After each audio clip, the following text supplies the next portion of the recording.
Hello food lovers, welcome to our channel. నేను మీ రాణి Eramsetti. Friends, ఇంట్లో చిన్నపిల్లలు చాలామంది పిల్లలు వెజిటబుల్స్ కొన్ని తినటానికి ఇష్టపడరు. అంటే క్యాబేజ్ కానీ, దోసకాయ కానీ, అలాగే సొరకాయ కానీ ఇలాంటి కర్రీస్ని అస్సలు ఇష్టపడరు కదా. అలాంటి పిల్లల కోసం వారితో ఇలా కూరగాయలని తినిపించాలి అంటే నేను చూపించబోయే ప్రాసెస్తో వెజిటబుల్ ఇడ్లీ చేసి పెట్టండి. చాలా చాలా ఇష్టంగా తింటారు, హెల్తీగా కూడా ఉంటారండి. చాలా మంచిది. వారానికి ఒక్కసారైనా కూడా ఇలా వెజిటబుల్ ఇడ్లీ చేసి పెట్టారంటే వారికి చాలా బాగా హెల్త్కి హెల్ప్ అవుతుంది. ఆ ప్రాసెస్ అంతా చూద్దాం. వీడియోని ఫస్ట్ నుంచి లాస్ట్ వరకు చూడండి, మధ్య మధ్యలో స్కిప్ చేయకుండా చూడండి. ప్రాసెస్ అంతా డిఫరెంట్గా చాలా ఇంట్రెస్టింగ్గా ఉంటుంది, మీ అందరికీ కూడా నచ్చుతుంది. అలాగే ఛానల్ని ఫస్ట్ టైం వాచ్ చేసిన వారు సబ్స్క్రైబ్ చేసుకుని పక్కనే ఉన్న బెల్ బటన్ క్లిక్ చేయండి. నేను పెట్టబోయే రెసిపీస్ అన్ని డైలీ మీ ఫోన్కి నోటిఫికేషన్కి వస్తాయి కదా, ఓపెన్ చేసి చూడండి. మీకు నచ్చిన రెసిపీస్ని కుక్ చేసి పిల్లలకి సర్వ్ చేయండి. మీ అందరికీ కూడా సింపుల్ ప్రాసెస్తో చేసి చూపిస్తాను, అవన్నీ కూడా నచ్చుతాయి. ఇక ప్రాసెస్లోకి వెళ్ళిపోదాం. ముందుగా మినపప్పుని, ఇడ్లీ రవ్వని నానబెట్టుకోండి. 1 గ్లాస్ మినపప్పు తీసుకుంటే 2 గ్లాసుల ఇడ్లీ రవ్వ వేసుకోండి. వేరువేరుగా గిన్నెల్లో వేసుకుని వాటి నిండా వాటర్ పోసుకుని మూత పెట్టుకుని 4 గంటలు నాననివ్వండి. పొట్టు మినపప్పుతో చేసేవారైతే 4 గంటలైనా నాననివ్వాలి. గుళ్ళు మినపప్పుతో చేస్తే 2 గంటలు నానితే సరిపోతుందండి. ఇప్పుడు నానిన తర్వాత శుభ్రంగా పొట్టంతా కడిగిన తర్వాత చూపిస్తున్నాను. ఇలా వాటర్ అన్నీ కూడా తీసేసుకుని ఫ్రెష్గా ఉన్న వాటర్ని పోసుకున్నాం కదా.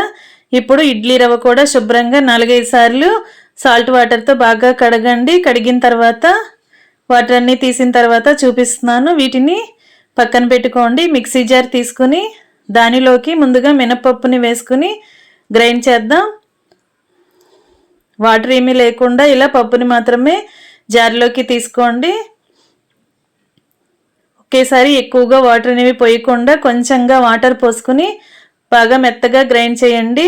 నలిగిన తర్వాత మరికొన్ని వాటర్ పోసుకుని బ్యాటర్ని ఇలా మెత్తగా పలుచగా గ్రైండ్ చేసుకోండి.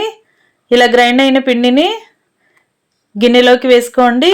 ఇప్పుడు ఇడ్లీ రవ్వని కూడా 2-3 సార్లు బాగా కడిగిన తర్వాత వాటర్ అన్నీ పిండుకుని రవ్వను మాత్రమే ఇలా మినపిండిలో వేసుకోండి. రవ్వని గట్టిగా ప్రెస్ చేస్తూ పిండినట్లయితే వాటర్ అన్నీ బాగా కిందకు వచ్చేస్తాయండి. వాటర్ ఏమీ లేకుండా రవ్వని మాత్రమే తీసుకుని ఇలా మినపిండిలో వేసుకోండి. మనం ఏ కప్పుతో మినపప్పు నానబెట్టుకుంటే అదే కప్పుతో 2 కప్పుల ఇడ్లీ రవ్వ వేసుకోండి, కరెక్ట్గా సరిపోతుంది.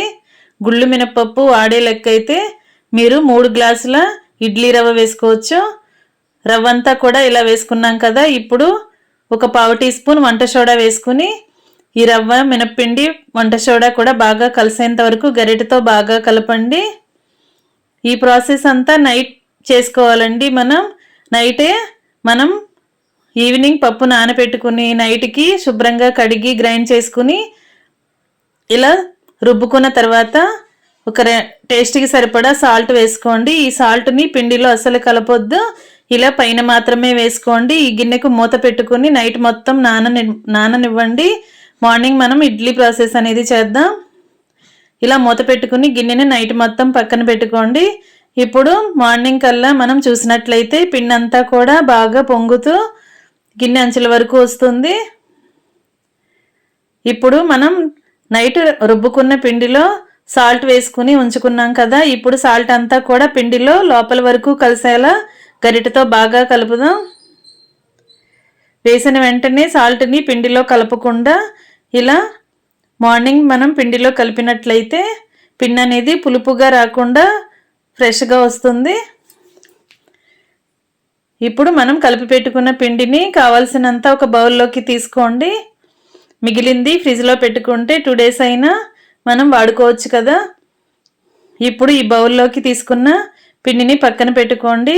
వెజిటబుల్ ఇడ్లీ అని చెప్పాను కదా, వెజిటబుల్స్ అండి. సన్నగా తరిగిన క్యారెట్ ముక్కలు 1 అరకప్పు తీసుకోండి. సన్నగా తరిగిన క్యాప్సికమ్ ముక్కలు కూడా 1 అరకప్పు తీసుకోండి. వీటిని కడిగి తీసుకోండి. ఇప్పుడు సన్నగా తరిగిన క్యాబేజ్ తురుమండి ఇది. అలాగే కొత్తిమీర, సన్నగా తరిగిన పచ్చిమిర్చి ముక్కలు, కడిగి పెట్టుకున్న కరివేపాకులు, అలాగే సన్నగా కట్ చేసి పెట్టుకున్న సొరకాయ ముక్కలు ఇవన్నీ కూడా తీసుకోండి.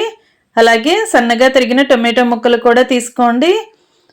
ఇంకా మీకు నచ్చిన వెజిటబుల్స్ అన్నీ కూడా తీసుకోవచ్చండి. ఇవన్నీ కూడా కట్ చేసి శుభ్రంగా చేసుకుని పక్కన పెట్టుకున్నాం కదా. ఇప్పుడు పిండిని బౌల్లోకి తీసుకున్నాం కదా, అదే బౌల్లోకి మనం రెడీ చేసి పెట్టుకున్న వెజిటబుల్స్ అన్నీ కూడా అలా పిండిలో వేసేసుకోండి. క్యారెట్ ముక్కలు, క్యాప్సికమ్ ముక్కలు, టొమాటో ముక్కలు, అలాగే క్యాబేజ్ తురుము, పచ్చిమిర్చి ముక్కలు, సొరకాయ ముక్కలు, అలాగే కొత్తిమీర కూడా వేసుకోండి. ఇవన్నీ కూడా వేసుకున్నాం కదా. ఈ కరివేపాకుని పక్కన పెట్టండి, దీనిని తర్వాత వాడదాం. ఇప్పుడు మనం వేసిన ముక్కలన్నీ కూడా పిండిలో కలిసేలా గరిటెతో బాగా కలపండి. పిండి మొత్తానికి ఈ ముక్కలన్నీ బాగా కలవాలి. ఈ విధంగా కలుపుకోండి. ఇలా కలిపిన పిండిని కొంచెంగా టేస్ట్ చూసుకున్నారంటే సాల్ట్ కానీ చాలకపోతే అడ్జస్ట్ చేసుకోవచ్చు. ఇప్పుడు స్టవ్ ఆన్ చేసి గిన్నె పెట్టుకోండి. 1 టేబుల్ స్పూన్ ఆయిల్ వేసుకుని 1 అర టీ స్పూన్ జీలకర్ర, 1 టీ స్పూన్ ఆవాలు వేసుకోండి. కరివేపాకులు కొంచెం పెద్దగా ఉన్న ఆకులైతే ఇలా చిన్న చిన్న ముక్కలుగా కట్ చేసి వేసుకోండి. చిన్నగా ఉన్న ఆకులైతే అలాగే వేసేసుకోవచ్చు. వీటిని ఆయిల్లో బాగా ఫ్రై చేయండి. ఆవాలు, జీలకర్ర, కరివేపాకు వేసుకుని బాగా ఫ్రై చేయండి. ఇలా ఫ్రై అయిన తర్వాత స్టవ్ ఆఫ్ చేసుకుని ఈ పోపు అంతా కూడా పిండిలో వేసేసుకుందాం.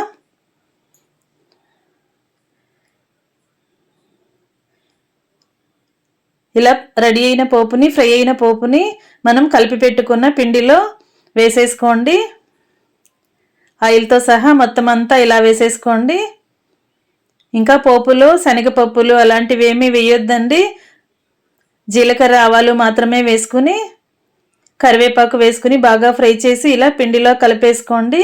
ఈ పోపు అంతా కూడా రవ్వలో కలిసేంత వరకు బాగా కలుపుకోండి. పిండిని కొంచెం టేస్ట్ చూసుకోండి. సాల్ట్ కానీ మీ టేస్ట్కి తగ్గట్టుగా లేకపోతే యాడ్ చేసుకోండి. ఈ గిన్నెను పక్కన పెట్టుకోండి. ఇప్పుడు స్టవ్ ఆన్ చేసి వెడల్పుగా ఉన్న పాత్రను పెట్టుకోండి. దానిలోకి 2 గ్లాసుల వాటర్ పోసుకుని ఏదైనా ఒక స్టాండ్ను కానీ లేదంటే బౌల్ని కానీ బోర్లించండి. దీనికి మూత పెట్టుకుని స్టవ్ ఆన్ చేసి వాటర్ని కాగనిద్దాం. ఈ లోపుగా మనం ఇడ్లీ రెడీ చేద్దాం. ఇలా బౌల్స్ తీసుకోండి.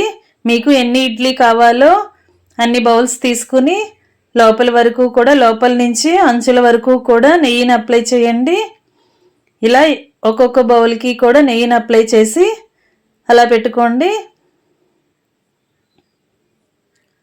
నెయ్యికి బదులుగా ఆయిల్ కూడా వేసుకోవచ్చండి. ఇలా స్పూన్తో కానీ చేత్తో కానీ ఇలా బ్రష్తో కానీ గిన్నె అడుగు నుంచి అంచుల వరకు కూడా లోపలంతా నెయ్యిని అప్లై చేసి మనం కలిపి పెట్టుకున్న పిండిని కొంచెం కొంచెంగా ఇడ్లీలాగా వేసుకుందాం.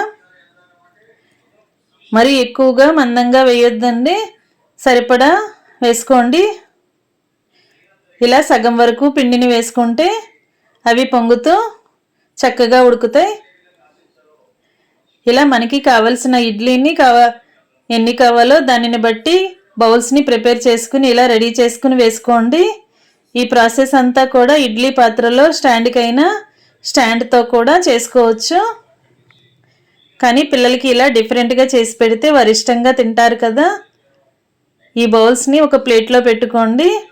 ఇప్పుడు మనం ముందుగా స్టవ్ ఆన్ చేసి కళాయిలో వాటర్ పోసుకుని రెడీగా పెట్టుకున్నాం కదా. ఇప్పుడు మూత తీసుకుని స్టాండ్ మీద ఈ ప్లేటుని పెట్టేసుకుందాం. ఇలా పెట్టుకున్నట్లయితే వాటర్ అనేవి గిన్నెల వరకు రాకుండా చక్కగా ఉడుకుతాయి. మూత పెట్టుకుని ఉడికించండి. ఉడుకుతున్నప్పుడు మధ్య మధ్యలో ఒకసారి చూసుకుంటూ ఉడికించండి.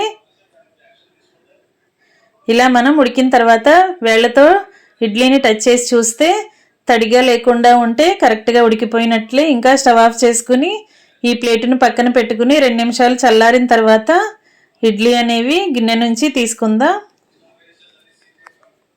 ఫ్రెండ్స్, ఇలా పిల్లలకి డైలీ పెట్టే ఇడ్లీ దోశల కన్నా ఇలా అప్పుడప్పుడు వారానికి ఒక్కసారైనా హెల్తీగా వెజిటబుల్ దోశలు చేసి పెట్టండి. వారికి చక్కగా సరదాగా ఇష్టంగా తింటారు. వారితో వెజిటబుల్స్ అన్నీ కూడా మనం ఈ విధంగా తినిపించవచ్చు. ఇలా బాగా చల్లారిన తర్వాత గిన్నె నుండి తీసేసుకుందాం. ఇలా స్పూన్తో కానీ స్టాచులర్తో కానీ చేసుకోవచ్చండి. ఇలా రిమూవ్ చేసుకోవచ్చు. మనం గిన్నెకి నెయ్యిని అప్లై చేసాం కదా, ఇడ్లీ అనేది చాలా ఈజీగా ఓపెన్ అయిపోతుంది. ఈ విధంగా తీసేసుకుని ప్లేట్లోకి పెట్టుకోవటమే.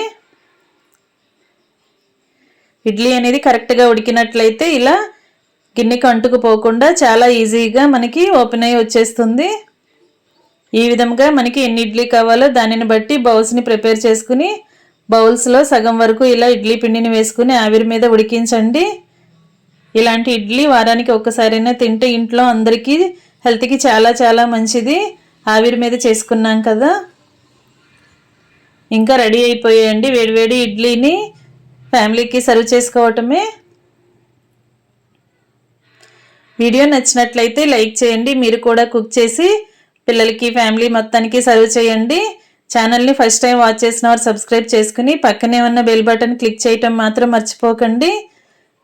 ఈ ఇడ్లీని కొబ్బరి చట్నీ కానీ లేదంటే టొమాటో చట్నీ, పల్లీ చట్నీతో సర్వ్ చేసుకోవచ్చు. అలాగే ఆవకాయ నిలవ పచ్చళ్ళు ఉంటాయి కదా, వాటితో కూడా సర్వ్ చేసుకోండి. మనం వేసిన వెజిటబుల్స్ అన్నీ మన పంటికి తింటున్నప్పుడు తెలియాలి అంటే చట్నీ లేకుండా డైరెక్ట్గా ఇడ్లీ నెయ్యి వేసుకుని తింటే ఆ వెజిటబుల్స్ టేస్ట్ అంతా కూడా మన పంటికి బాగా తెలుస్తుందండి. చాలా చాలా టేస్టీగా ఉంటుంది. మీరు కూడా ఖచ్చితంగా ట్రై చేయండి. ఇలా కొబ్బరి చట్నీ, ఆవకాయ చట్నీతో కూడా సర్వ్ చేసుకోవచ్చు. మీరు కూడా కుక్ చేసి ఈ రెసిపీ అనేది మీకు ఎలా వచ్చిందో నాతో కామెంట్ సెక్షన్లో షేర్ చేసుకోండి. ఇలా వేడివేడి ఇడ్లీని వేడివేడి నెయ్యితో సర్వ్ చేసుకుంటే చాలా చాలా బాగుంటుంది. ఖచ్చితంగా ట్రై చేయండి.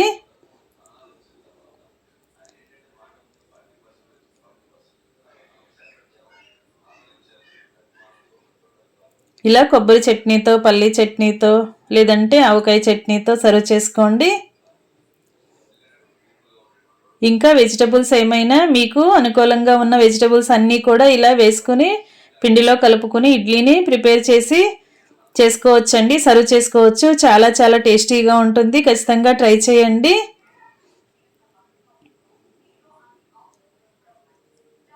మరొక రెసిపీతో మళ్ళీ కలుద్దాం. Thanks for watching. నేను మీ రాణి ఎర్రంశెట్టి.